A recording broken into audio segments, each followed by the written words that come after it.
Our next example, we're going to find the equation of the line through the points 2, -3, and 5, 4, but this time we're going to use point-slope form. Now as we saw, our point-slope form is y minus y sub 1 equals m times the quantity x minus x sub 1.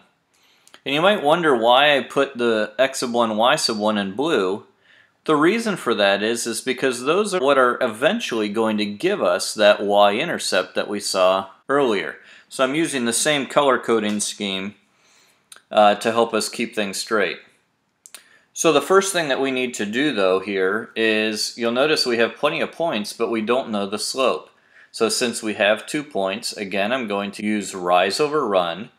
And in this case we had to rise 7 and run 3. So our slope is 7/3. Now we're going to use our form and we're going to plug in that slope and either one of the points. But notice we have y minus 4. I chose to use the point 5, 4, and 4 is the y coordinate.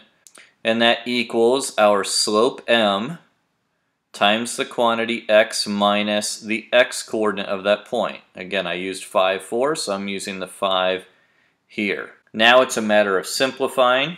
We distribute the 7/3. We get 7/3 x minus 35/3. And often what you'll do is you'll at least convert this to slope-intercept form by adding 4 to both sides.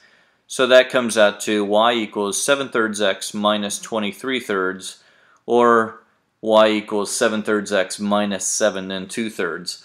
And you can see here, notice our y-intercept is down here, -1, 2, 3, 4, 5, 6, 7, and that must be 7 2/3. So we can use a sketch of the graph to make sure our answer makes sense.